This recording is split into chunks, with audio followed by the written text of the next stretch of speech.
Hi, everybody. Hi there. My name is Chris Henry Coffey, And I'm Jennifer Mudge. and we're married. I'm Mrs. Coffey. That's true. But you go by Jennifer Mudge. But I go by Jennifer Mudge professionally. We are both alumni, do we say that? Or family members at Primary Stages. Yeah, I like that. We've both worked for Primary Stages Mm-hmm. and done shows with them, and also worked in summer at Perry Mansfield in the Colorado New Play Festival / one of the best things that we get to do in the summers is go work on new plays with those guys. I worked at Primary Stages in 2004. I did my very first off-Broadway play, a New York City play, with Primary Stages. It was the show that opened 59 East 59th Street. The big space there was the first show in the biggest space when you first walk in, and it was Terrence McNally's Stendhal Syndrome.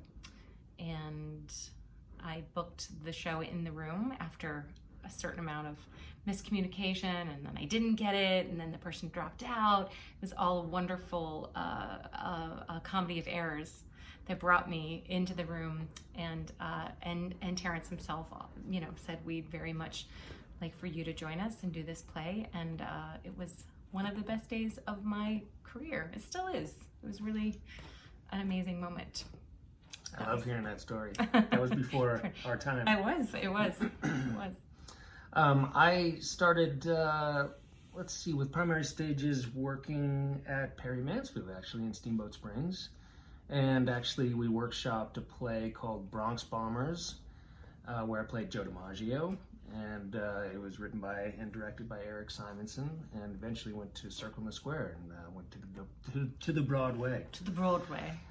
So that will always be that was my Broadway debut, so that will always be a very special time in my life, and I feel very lucky that Primary Stages brought me along for the whole ride from start to finish.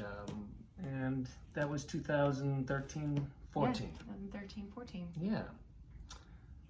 So Primary Stages is really special to us, and we're so glad to be a part of this special masterclass series coming at you fresh from everyone's living room. Quarantine days. Oh my God.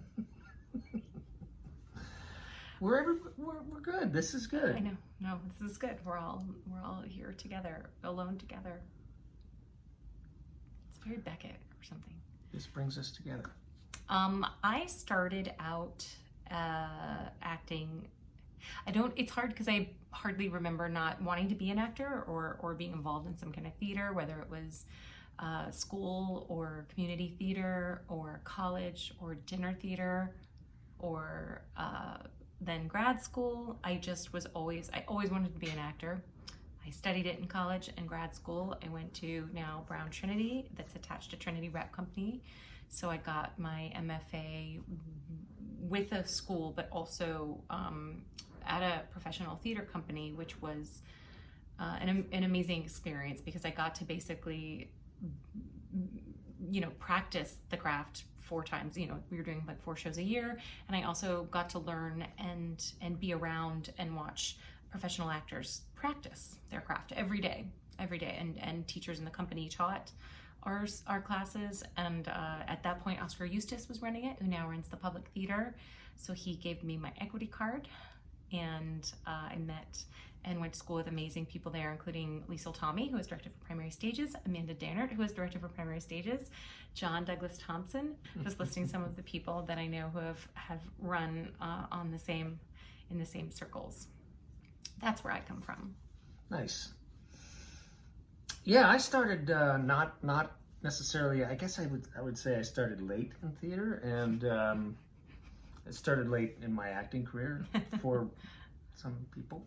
I actually thought I was going to go into broadcast journalism and loved to tell stories, but didn't know exactly how I was going to do that. So I was involved in radio and TV during undergrad, and when I graduated from undergrad, I just decided to start doing some plays, just as a hobby because I could and I had the time and that was when you were in interest. Boston, right? Yeah, I didn't know him then. I just know this. Yeah, I moved from Wisconsin to Boston, and so I was very much kind of like redefining my life and who I was and just exploring interests basically. But I was working at WGBH in Boston,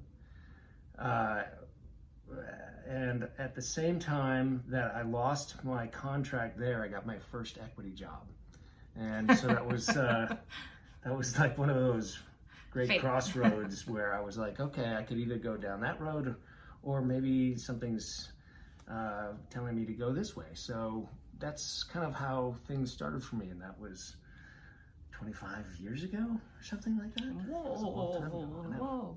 I saw from one of the questions here asking me about being in the first class of Brown Trinity, but technically I wasn't in the first class of Brown Trinity. I was in the first MFA class, which then was attached to Rhode Island College, run by Bill Hutchinson, Brian McElhaney, and Stephen Berenson.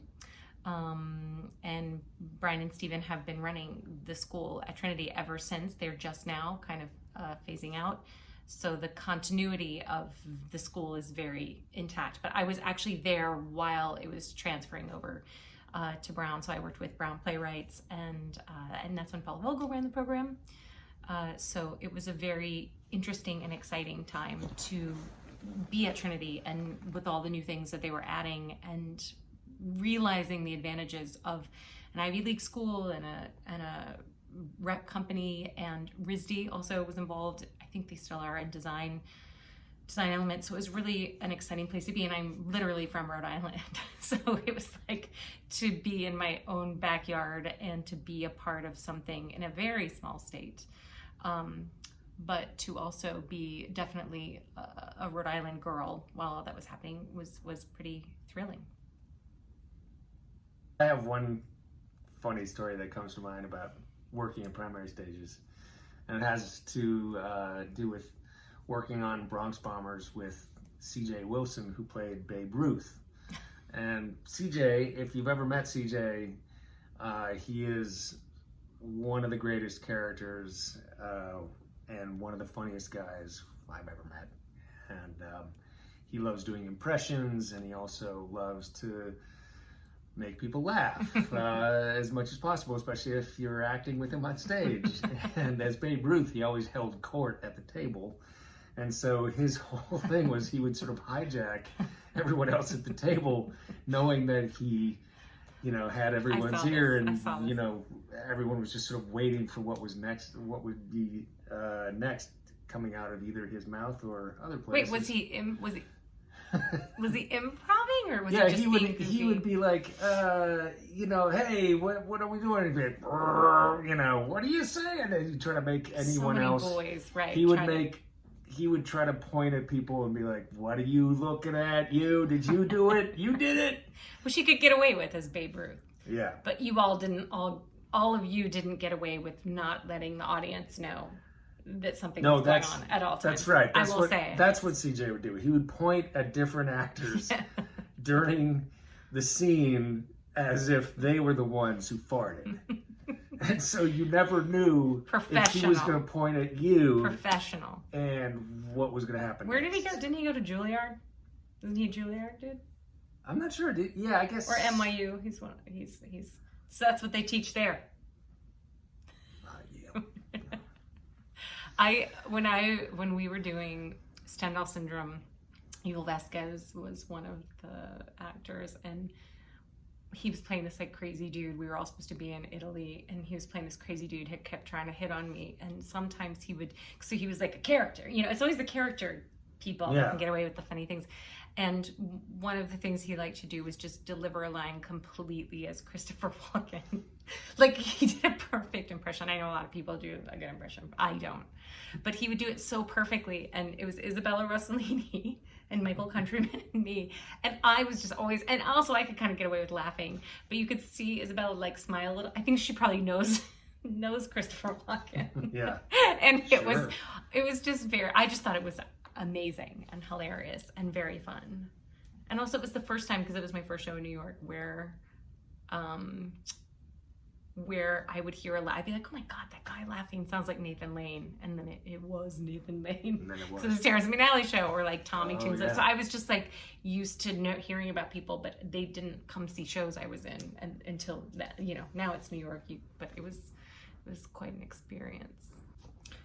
So what was your favorite memory of being in theater, or your favorite role? Do you have like a super favorite role or show? Well, as I said, I started in Boston when I was really young and had no idea what I was doing. I'd never studied theater or acting.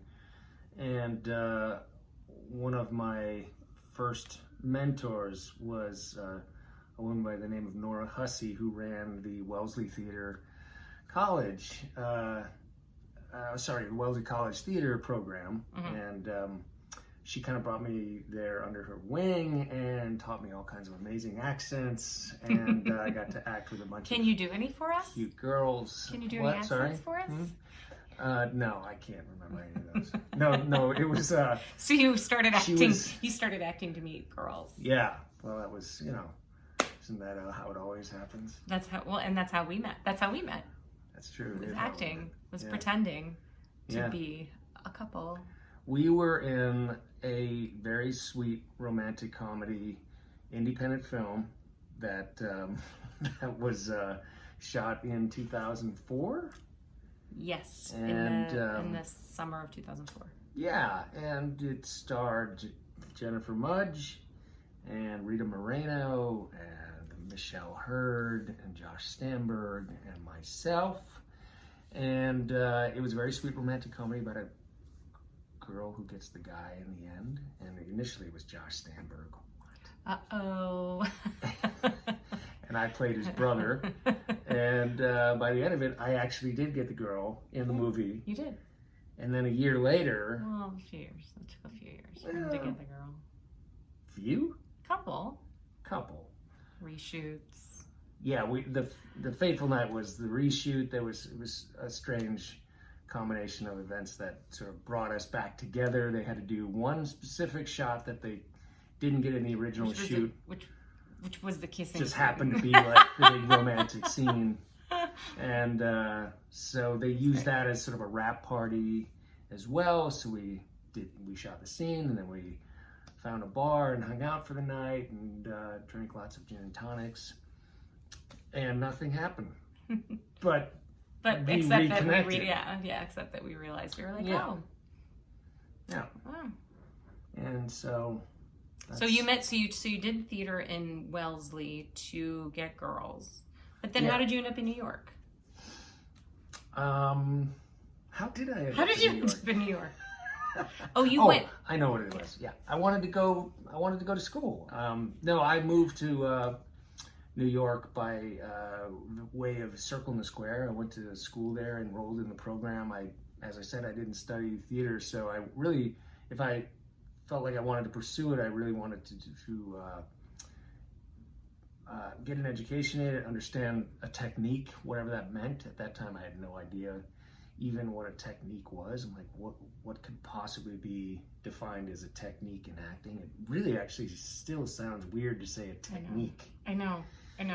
But I felt like I needed some education. So, and I was really, I don't know, I think I was nervous about moving to the city and felt like a school would be a great opportunity to have a community and have people who knew more than I did and learn from the best.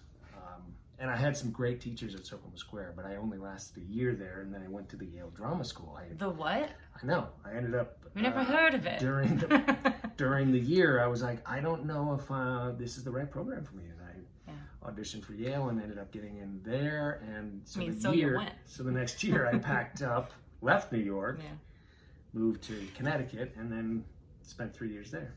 Yeah. This is a family rivalry because I like to steal his magazine, and I did my first show at Yale Rep this last fall, and I decided that I officially graduated from Yale as well and bought myself a commemorative sweatshirt. So you just have to do a show at Trinity and buy yourself a sweatshirt, and then we're all tied up here. Really awesome sweatshirt. Really great sweatshirt. So let me look at some of these questions, these wonderful questions. Oh, what is this is a good one. Yeah. What is important about community is one of the questions about your community, which you were kind of just speaking to. I love that question because I as I said, I grew up and went to school in a company theater experience, and I think especially in times like this, well, I mean, there's never really been a time quite like this, but for kind of the events of the world that we've seen through our careers, I think that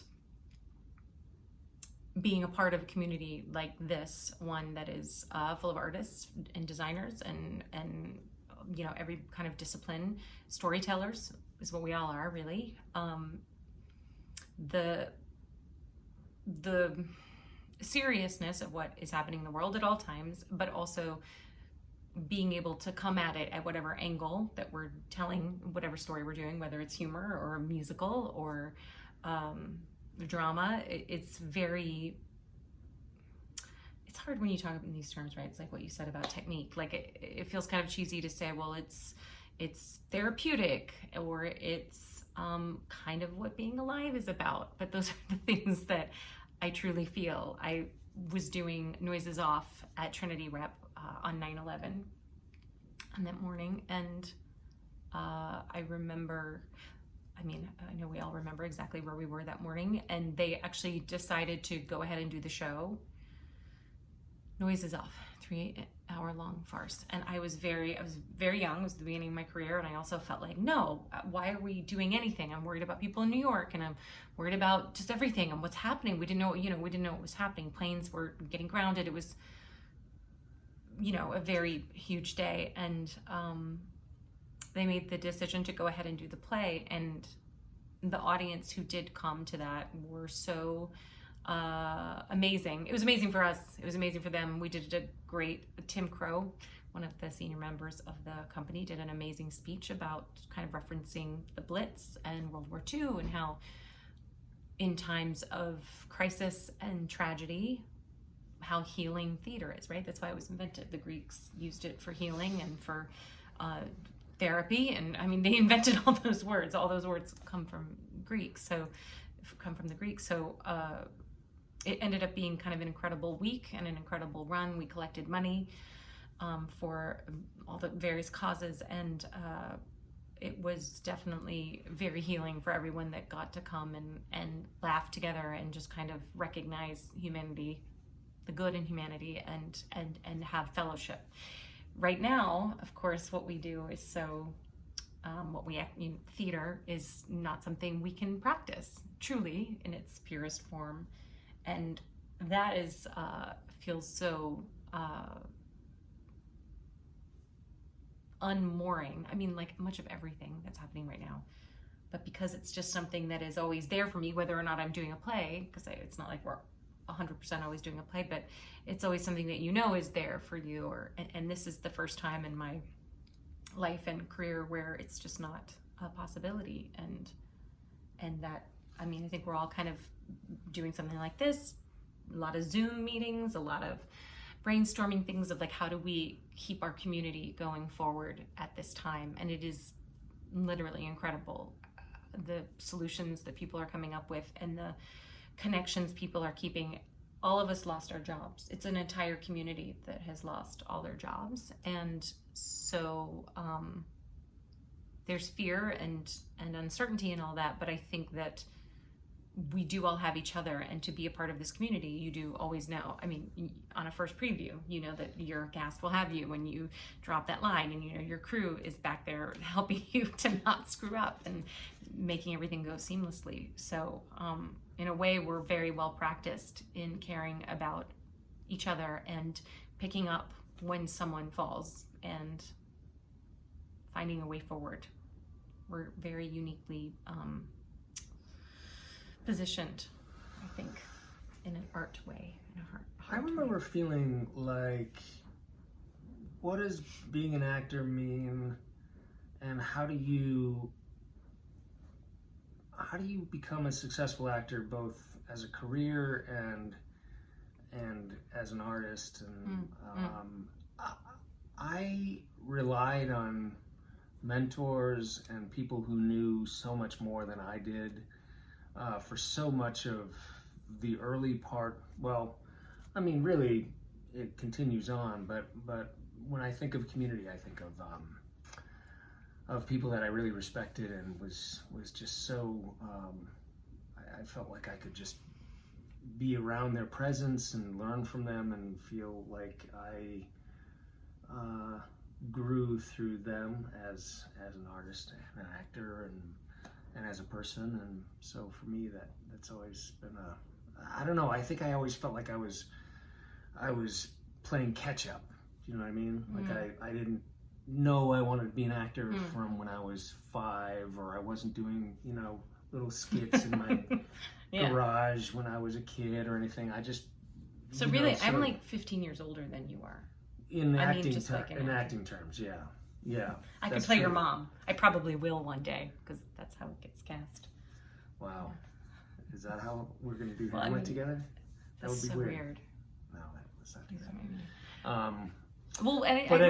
I find community to be so important in terms of just a freelancer's life, an artist's life that can be so isolating, that can be so daunting in the sense of like how do you have no path, you have no you have no roadmap is what I'm saying. So that way the continuity and well, it's such a one of my things my teacher used to say was that it's a craft that is passed down. You can't read about it. I mean, you can read about it, but that won't teach you how to do it.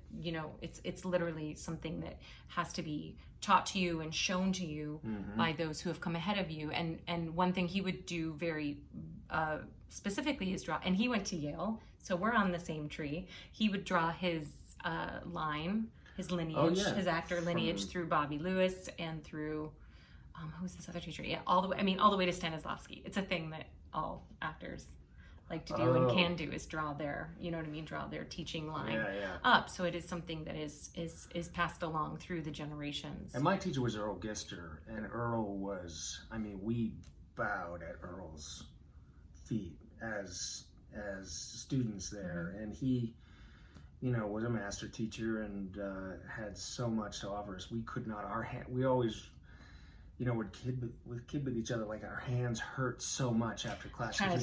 We were trying frantically to keep up with Earl and all of his brilliant sort of nuggets that he would throw at us. And I love one of the things one of my other teachers would say about being in the world. He's like, once you graduate, you're going to miss someone telling you go to dance class at 9 o'clock and voice class at 11 and scene class at 1 and rehearsal at 5 and having no time to eat or sleep. You're going to miss that. And I was like, no, I'm not. I'm going to be so glad to do whatever I want. And I am still, as you know, very close to my teachers, and I will sometimes be like, could you just tell me what to do today? Because I think one of the biggest challenges, obviously, of this time and always, is how you structure your time when you're not working. And you never know when you're going to be working or when you're not going to be working. I mean, a certain amount, but obviously we are both supposed to be in different countries right now. All right. So one of the questions that we have is asking about work for community outreach and social justice with Theater of War, which is an amazing organization that we've both worked with. Do you want to? Sure. Yeah, Theater of War is a great program that we both have been involved with for almost 10 years. I saw it firsthand when she did it, and basically what it is bringing Greek tragedy to the military to deal with post-traumatic stress and suicide prevention, using Greek tragedy as a launching pad to talk about issues that they normally wouldn't be able to talk about. It's an incredibly effective program, and we've both traveled all over the country, and I've in the world traveled to Asia, working with all the major military bases in South Korea. Actually, I was supposed to be in the Middle East right now for the month of March, working with a number of bases there as well. And it's an incredibly effective program that really, I guess from an acting standpoint, it's an incredible thing to sort of feel the immediacy of your craft having an effect on people that normally wouldn't step ever inside of a theater, for one. Well, it's really bringing and have no people. agenda to it other than just being like, I didn't know what I was walking into, and now I have a platform to express things that are extremely difficult to talk about, especially in terms of the culture of the military. Yeah. So yeah, we both have worked with them extensively. They deal with the military, but they also deal with gun violence. They deal with domestic violence. There's substance abuse. An enormous amount of different platforms socially. I like that it's very much such a pure relationship between the audience and the actor, in that we kind of do a version, usually a cutting of a piece, and that is focused on those issues, and then there's a panel that speaks after that, a 3 to 4 member panel about those issues, and then it's opened up to the audience listening to kind of comment or questions or comments, and it just feels like it's such a direct relationship with your audience, in a way, of course, that makes you in the way that you fell in love with theater in the first place, doing theater, that I did, and then in a real practical, social and important way of connecting to audiences, again, that wouldn't necessarily come to theaters in New York or even where they are, but that it came to them, and as I think some of the generals are fond of saying, what is it? Attendance is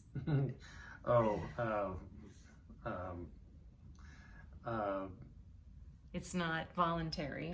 It's So they say you're voluntold to be there. You're voluntold, you're voluntold to be there.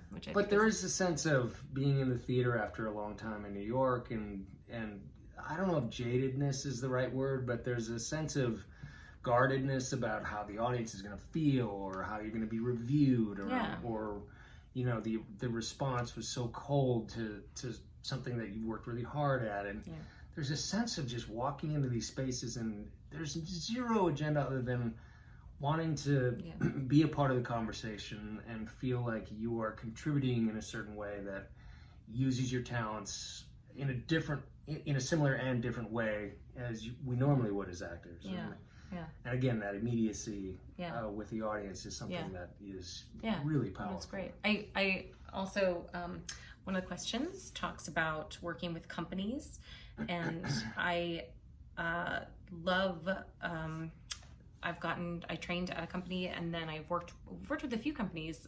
One of the longest experiences I did was work with a bunch of former Brown Trinity people on Into the Woods, the revival at, we started at the McCarter and then went to the Roundabout at the Pels, and we started, I think we had our first workshop reading in 2011, and that show closed in New York in 2015, in April of 2015. So the whole journey, actually it might have been 2010. I remember the whole journey, we were like, can you believe we did this workshop 5 years ago? And then there was a tour, and then, it had more life after that I didn't choose to do, but it was incredible because it just kept going.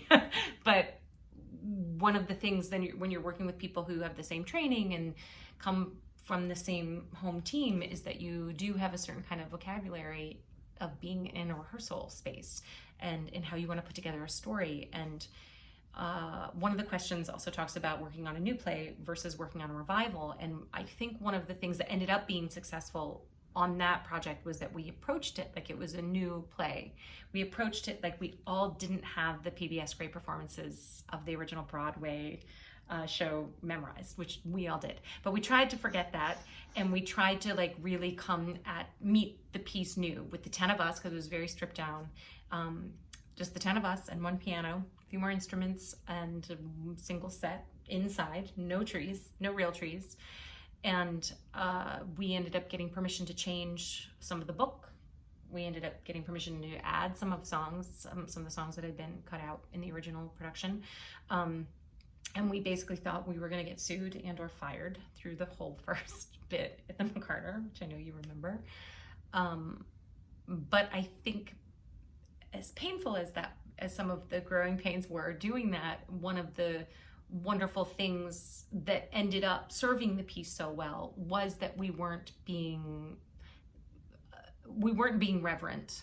Sometimes we were being maybe a little too irreverent, but then we figured it out. We kind of figured out how these 10 people in this time and space, because we were all of a similar age, we didn't have like older and then kids, you know, it was all kind of like, how do the 10 of us tell this story with a rolling piano and a ladder and some props that we can pull out of a dressmaker's dummy. And so it became a very specific story to us. And I think working on a new play or a revival, one of my favorite things is sitting down on the first day of rehearsal or workshop, whatever it is, and just saying, how are we going to tell this story? No matter how many times it's been told before, whether it's a Greek play from thousands of years ago that we're going to do in front of these army members on this base, or whether we're 10, you know, New York actors who are going to do a really beloved, 30-year-old musical, but do it completely different, and not for different sake, but just for our sake. Because I think the more specific you can be, the more universal something is, because there isn't much in terms of emotion or feelings that is original. We've all had the same feelings, obviously at different times, but, and this is, I'm totally going to quote the show, but that no one is alone is truly a powerful thing to remember when you're making theater and in life, that sometimes people leave you halfway through the woods, but that we are all together in this. And certainly that applies to now more than ever. I think is obvious how small the world is and how we can be affected by something all the way across the world, and it affects our actual day-to-day lives. I think that lesson has never been And I think clearer. the COVID-19 sort of zones in on that pretty clearly right now, Yeah. in terms of how connected we all are. Yeah. One of the other questions that we have is talking about specific how you stay on top of your game, your audition game, and brush up your skills at home. These are excellent questions because There's audition game and then there's life game. yes, Right. there's like artistic life game. Right. Absolutely. Right. And I think right now one of the biggest advantages of the new world is technology. New world. Oh, yeah. Versus, 21st century. 21st century is that we have everything we need at home. We can get light kits and we can get tripods and we can have we can shoot whatever we need to shoot if we need to do a self-tape. I think technically with those things they're all important, whether you're doing MP3s or whether you're doing the video auditions. It's all very important to have however your home studio looks and how collapsible it may be or not. We do not have a whole nother room for studio, so ours is very collapsible. And then practically in terms of auditioning in general, the audition, and it's something that as you go through and there's almost no replicating the actual audition experience because they're all so different and specific, but that it really is about preparation and then bringing yourself to it. I was teaching a class last week that had a wonderful casting director, Dave Capraliotis of Casting, as a guest, and he said very wonderfully, he's like, it's all you can really do. You can't control who's there. You can't control whether or not you're going to get it. But what you can control is how prepared you are and how much of yourself you bring in. Because at the end of the day, all anybody really wants to see when you walk in the room is you. Yes, there's a part that's written, and yes, they're trying to fill it, but many times, especially if it's a new play, they're all figuring it out as they go, especially if it's a series regular on a new show. They want to see who they're going to be writing the part for. So it really is important to sounds weird when you're acting, because acting, I don't like this whole like actors are good at lying or actors are good at, I think actors are good at telling the truth. I think that's what actors do. So I feel like to bring yourself to something is the ultimate vulnerability and gift and challenge, because it's hard to bring your pure self into a rehearsal room or an audition room after you run from the train and it's 80 degrees out and your hair looks like crap and you maybe don't know it as well as you should because you had two others to prepare for. May you always have two others to prepare for. And I think there's like the stuff that's in your control, and then there's the stuff that's out of your control, which are critical to separate in terms of just preparation. Mm-hmm, mm-hmm. And I've always sort of gravitated toward this idea that preparation is freedom. That it gives you the opportunity to feel relaxed in the room. That gives me a sense of walking in and owning my work, and then allowing myself to walk away from it and feeling okay that I sort of held up my end of the bargain. And then ripping up the sides and putting them in the trash can. That's outside, a good ritual. Outside, I like that one. I'm all I for know. that ritual. I know. But also, I mean, this is so, I don't know if it's cliche or not, but I feel like for me, I always feel like you have to keep your eyes open to the world in front of you. I love to explore, and I love to see other mediums, different forms of art, love to go to museums, love to see dance performances, and go to Lincoln Center and explore any of those programs that they have there. I just feel like, to me, that's as much and as important as anything to sort of fill the coffers for preparing yourself. Totally. For auditioning and just walking in the room and bringing yourself to it. Yeah, it's input. It's like you go through life. I mean, because people are wanting to see things through you. So the more you read and the more you experience and the more you traveled and try different things and love the world and see what you can see that you didn't see before. You get to be we're translators. And there's an empathy to that too, that I think translates to Definitely. an actor's sort of empathy for the characters. Yeah. If there's a sense of I know what's right about, and I feel like I know what's right and wrong about that in front of me or that over there. When you walk into the room, I feel like at the same time, there's not a flexibility to the work that I think shows when your eyes are more open. You have a little bit of a worldview. But of course, there's also wonderful technical and specific classes you can do. Some of them. Well, and ESPA, thanks for ramping that up for me.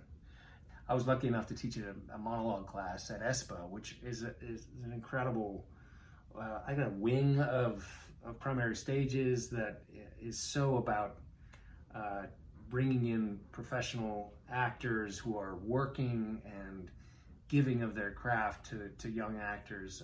I so believe in the program, and in that way, just having access in an affordable way to not just monologue classes, but to scene studies and playwriting and directing. I know, all the playwrights that you get to see. Yeah, it's and even if you're an actor, you can go into those classes and explore all kinds of different sides of your creativity. I think is just an incredible gift that ESPA offers. I love that. I think that what is so obviously important to us, having had long relationships with primary stages,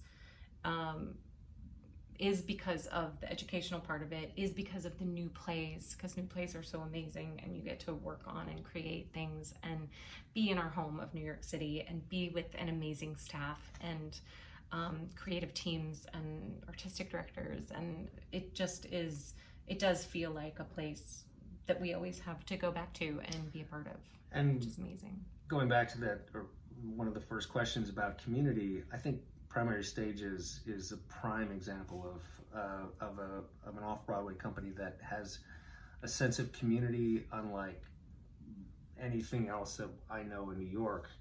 It feels like you walk into your second home. It feels like you're with family, and you're also all kind of there with the same buzzing ideas going on about theater and about new plays as you're talking about. So in that way, it's a really, really special thing to be a part of Primary Stages. Absolutely. Thank you. We love you. And if you guys have any more questions, I know this is going to be posted at various things. You can find us on most social media. My tags are I think I'm just at Jennifer Mudge. Let's see. What am I? Chris Coffey 1 and Twitter and Chris H. Coffey on Instagram. Chris H. Coffey on Coffey Instagram. Yeah. And if you want to check out Theater of War, go to theaterofwar.org and check out their organization as well. Very interesting. Thank you. Everyone. Be safe.